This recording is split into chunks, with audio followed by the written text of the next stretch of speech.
this real-life inspired story, follow Mark and Julian, two co-workers and friends, as they start to consider building something of their own. This story is packed with business English expressions, common phrasal verbs, and natural collocations used in everyday conversations among professionals. Enjoy it. Mark and Julian had been co-workers for almost 8 years. Both were mid-level managers in a tech company based in Manchester, juggling deadlines, KPIs, and budget meetings with the daily chaos of parenting.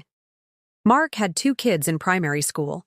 Julian had 3, including a teenager who was starting to push all the buttons. Though they worked in different departments, Mark in operations and Julian in marketing, they often crossed paths in joint projects. Over time, their professional collaboration grew into a close friendship built on mutual respect and a shared sense of humor. Lunch breaks turned into strategy talks, after-work drinks became mini brainstorms, and somewhere along the way, a crazy idea started to take shape.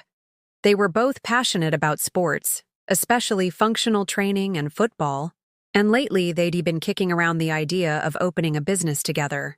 Nothing fancy.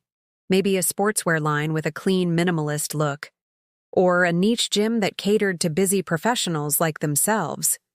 At first, it was just casual talk, the kind of thing you throw out there to blow off steam. But after a few months, the idea started to gain traction. They did the math, looked into suppliers, and started to bounce ideas off each other more seriously. Still, neither of them was in a position to drop everything and go all in. They had mortgages, kids, and spouses who were used to a certain level of financial stability. But the more they talked, the more they realized how burned out they were getting at their day jobs. The corporate grind was wearing them down. They were showing up, ticking boxes, and putting out fires. But neither of them felt truly fulfilled anymore. Julian, always the more methodical one, started to draw up a business plan on weekends. Mark, ever the optimist, began reaching out to contacts from his university days who now worked in retail and e-commerce. They agreed to keep things low risk at first, maybe set up an online store as a side hustle and see how it played out. At home, their personal lives were steady but demanding. Mark's youngest had just started school and still woke up at 5 a.m. sharp.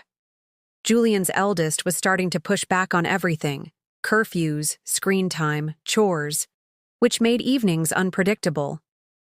Their spouses were supportive, but understandably cautious. "Don't burn the candle at both ends," Julian's wife said one night, half joking but serious. Despite the challenges, both men felt energized by the project. It gave them a sense of control and purpose that their 9-to-5 routines lacked, and maybe, just maybe, it could turn into something real. One rainy Wednesday afternoon, while waiting out a late meeting, Mark stared at his Outlook calendar and realized he was clocking in more out of habit than passion.